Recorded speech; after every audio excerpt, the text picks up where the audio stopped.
Hello, my friends. John LaRuffa here with another Straight Up Solo. And in this episode, we are going to take a look at my top 10 picks from games that you play solo that are strictly cooperative. So that means no points, you either win or you lose. And the game specifically is cooperative mode only. It's not like there is a solo add-on. This is, out of the box, it's all cooperative. So, the other thing is that I will not include any games in here like LCGs or things like that. I'm going to skip those. I'm going to put those to the side. Those are great games, but I'm specifically focusing on board game co-ops that don't have a whole bunch of, things you have to buy into. So these are more condensed experiences. They might have expansions or other things, but for the most part, we're focusing completely on co-ops, and I may have just some small tweaks there, here or there. So let's get right to it. My number 10, Pandemic Rising Tide. So there's a lot of great Pandemic games out there, and everybody has their specific flavor they like the most. My particular favorite is Rising Tide. And the reason I like this one the most, first of all, it's great to play solo. You can tackle the whole puzzle without really breaking your brain, although it's very challenging of a solo game. You have to work together with the different roles and all that goodness, okay? But also, there's additional content in this box to help you flavor it up. So after you've beaten the standard game, you can introduce other things, other variants in there, which I think give this game a lot of legs. So different scenarios and other stuff that is not present in maybe some of the basic Pandemic or other things. So I like this one. I think it provides a great challenge. I've had it in my collection for many years, and I find that it's very challenging to beat. But it plays really well from a solo standpoint, and it's my number 10. Okay, my number 9. This one is a remake of a game that I used to have. Ended up selling it because I bought the app, but then the app was discontinued, so I was sad about it. But Last Bastion is my number 9. Now, this game is a remake, like I said, of like a horror version of the game, and the name is now escaping me because I'm trying to do this live. But basically, this is a very similar game to the other one, but it's been rethemed to be a little bit more fantasy style. Ghost stories. And this one's a little bit easier to win, even though I've come close. I haven't beaten it fully yet, but I can tell it's a little bit easier to win than Ghost Stories, which can be very tough. But this one provides a lot of good fun cooperatively, okay? So you can easily tackle the whole thing by yourself. There's a lot of challenge here.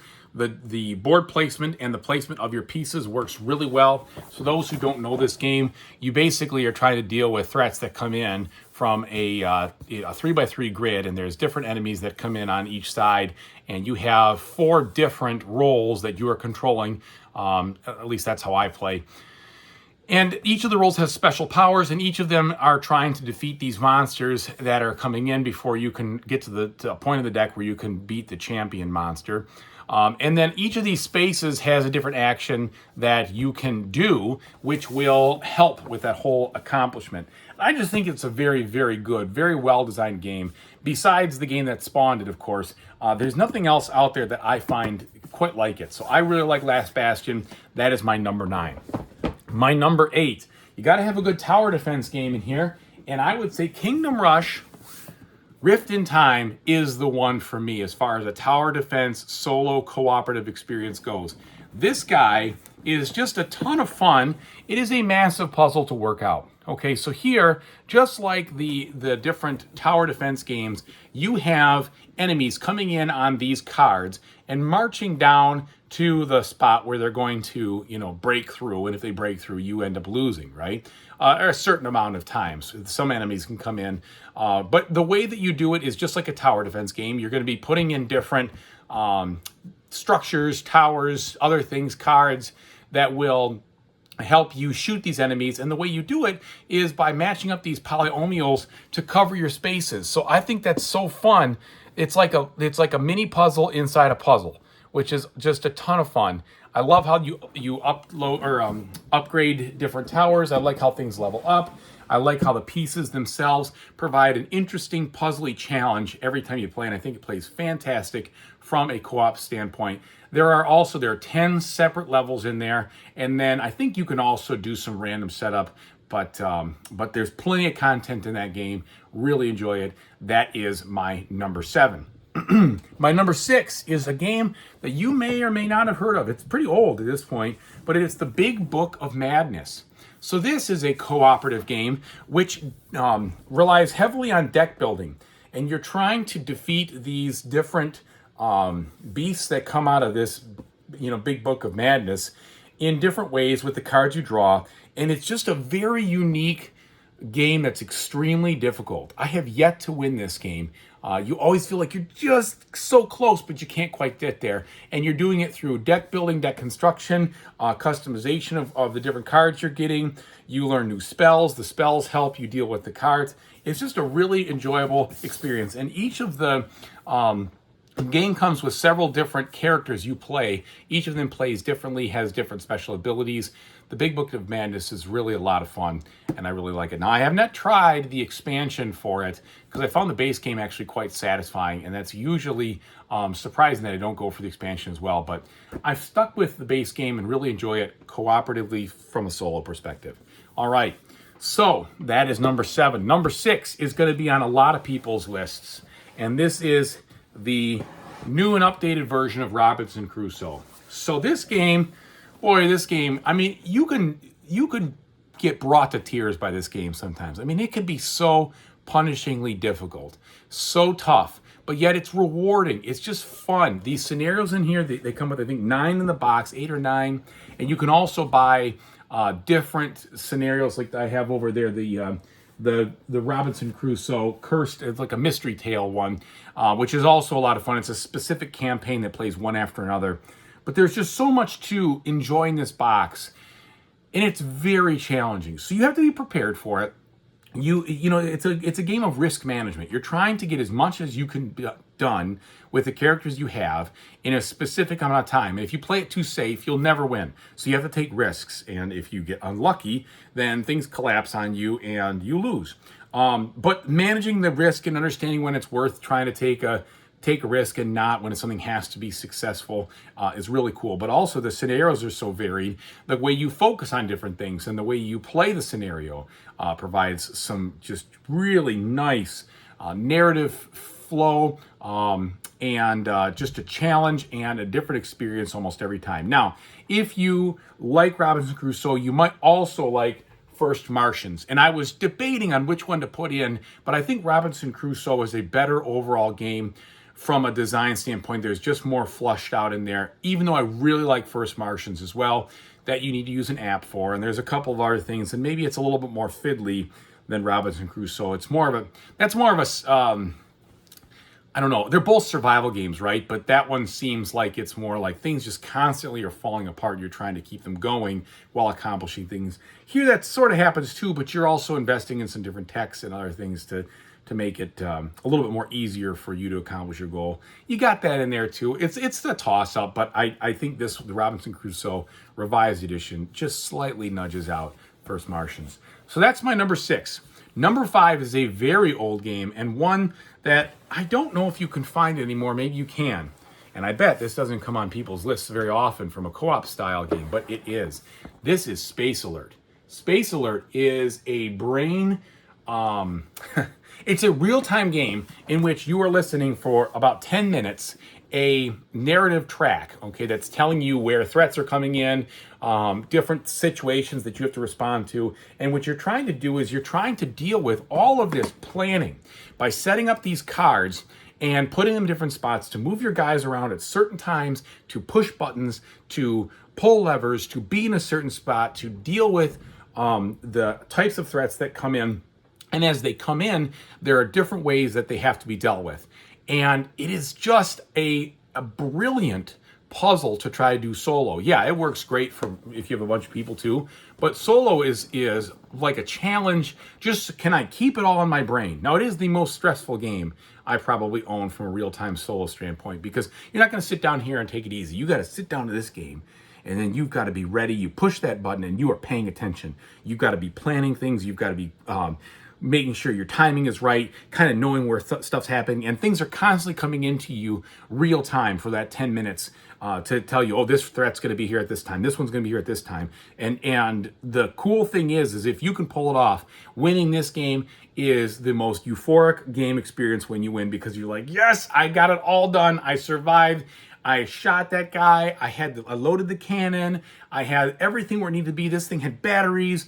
Nothing was screwed up. And when it falls apart, it falls apart colossally, right? It's like, oh no, I forgot I didn't have any ammunition in that thing, and now everything falls apart and I get killed.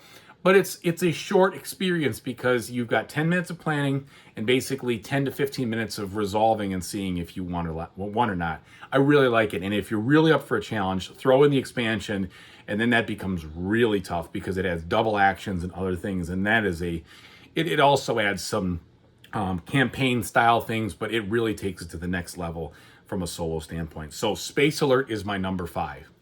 Number 4. Now, this one has a competitive mode in here, but I would always play it solo co-op, and that is CO2 Second Chance.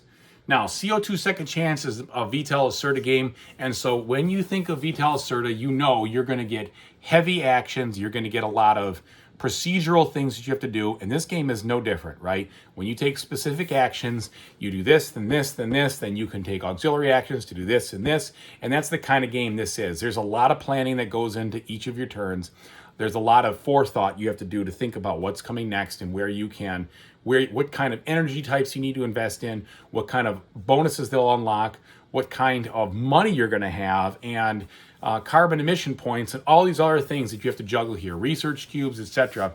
And to win, you really have to accomplish just about everything. You've got to keep the planet from falling apart and imploding from too much CO2, but you also have to accomplish a whole bunch of objectives. It's a really, really challenging but rewarding co-op solo experience. I've never played this version multiplayer, and I know I said that I wanted to keep these completely co-op, and I would consider this one mostly a cooperative game. It even says right there, the cooperative game of global change, and I agree that this is best played co-op versus competitive. And I also think that the Second Chance version is way better than the original. I had the original. The reason the Second Chance is better is because it tightens up the solo and the cooperative experience a lot more. So it's not nearly as, I don't know how to say it, but the other one just seemed kind of like you kind of have to max everything out and do everything. This one is a little bit different. It provides more pressure. There's more tension in this one. The other one was just kind of like you felt like the solo mode was a learning game. Here it's definitely a full-fledged cooperative experience, and I really like it. That game is fantastic. That is my number 4. Number 3, if you want to manage chaos and you want to deal with all sorts of stuff, that little puzzles and movement and area control and special abilities and cards, the Loop is what you want. This game is just so, I want to say the word wonky, all right? Now, it plays great, whether you're playing with a group of people or solo. I think it's just fine solo. You can control a couple of characters when you're doing it, and there's a multitude of game modes in here that would add to the different things you have to deal with or the challenge. But what basically you're doing is you're trying to solve, you're trying to accomplish this, some certain objectives in this game, and you're doing so while trying to make sure that these cubes of, I can't remember what they are, but basically bad things like chaos and all sorts of weird stuff that falls out of this little tower randomly in different directions does not overwhelm any one given spot. If it overwhelms too much, you lose the game. So you're trying to accomplish these different things which vary from game to game. And you're moving around the board, your different characters have different abilities, your different cards have all sorts of different things they can do. It's really just a lot of variety and takes cooperative area control and chaos management to a next level. And I know there's an expansion out for it. This is another one of those games where I think there's so much in this box already, I don't think I need the expansion, because I haven't even won the actual solo game or the cooperative game. I've come so close, but there's other things in this box that I haven't fully explored. I know how to play them, but there's just a lot of content in here, which I think is enjoyable and totally doable solo-wise. Okay, now, my number 2 game breaks the rule a little bit on, self-contained experience, because you can buy many expansions to it, but I just could not do this solo cooperative video without mentioning probably one of my favorite in this genre, especially from a solo standpoint, specifically from a solo standpoint, and that's Mansions of Madness 2nd Edition. I simply love this game. Yes, you can play with multiple people. Yes, there's other games. There's Arkham Horror, there's Eldritch Horror, there's Elder Sign, there's Eldritch Horror, pardon me, or Elder Sign. There's all those other ones too. But the reason that I like Mansions of Madness solo is because, and it is app-driven, so some people won't like that. I don't mind at all. But the way that each of the scenarios unfold, when you open a new room, when you explore a new place, when you want to replay something, it changes things around in such a way that it won't be the same. It adds just a ton of variety in a solo cooperative experience. It's a lot of fun. It's very thematic. It's very moody. There's usually, you get the soundtrack playing in the back. It's a perfect game for a couple of hours of nail-biting contemplation of how am I going to win this scenario. And the scenarios are it's always a race against the clock. There's always that tension there that there's not enough time to do everything, and that if you win by the skin of your teeth. I love the expansions that you can get for it. It's truly one of my favorite cooperative solo experiences out there. I know many people wouldn't like it because it uses an app. I use my iPad for the app to help me deal with it and see it a lot better. That's definitely a bonus. I think it'd be harder on a phone but the iPad is enough of a screen to be able to take care of it. And just the way it plays out, I think, is a lot of fun. It's extremely engaging from a solo perspective. So I like that. Mansions of Madness number 2. And my number 1, spoiler alert, it's not Mage Knight. I know. But Mage Knight isn't completely a cooperative game. It can be a competitive or a cooperative game, although it probably plays best cooperative. My favorite is Spirit Island. This game is fantastic, cooperative or otherwise. In fact, I'm sorry, solo or otherwise, and I've only really played solo. I've played it cooperative once. I think it's perfect solo. I don't think you need anybody else to help you experience this. You can play multiple spirits if you want. I think that the expansions add substantially to the gameplay itself, and the puzzle solving aspect of this game keeps me coming back again and again and again. I've had the game for 6 years, I think. I got it right when it came out, and I love every expansion that I've put into it. It provides you with just a ton of content. Each of the spirits plays so differently. It's hard to master them all. You have to think completely differently about how you're going to win with one spirit versus the other. When you take different powers, are they good fits for what your spirit can do? There is just so much goodness in this box. If you haven't experienced it, it does have a learning curve. It does take some time to get into, to understand some of the nuances, but also it takes you to feel like you can be competitive, because you will get smoked by this game the first couple of tries. And then all of a sudden, and I'm not going to reveal any of those kinds of all of a sudden epiphanies, but you have some of these epiphanies where it's like, oh, if I can do these kinds of things, that will set me up to handle the game as it progresses. And as that happens, I then can be in control. You're still winning by the skin of your teeth.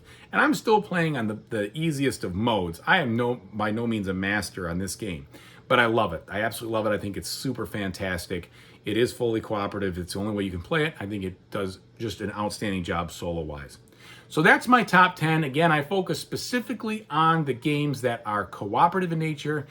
Thank you so much for watching. If you haven't liked and subscribed to my YouTube channel, I really appreciate if you do so. It really helps me out, and I'm very thankful for those who have.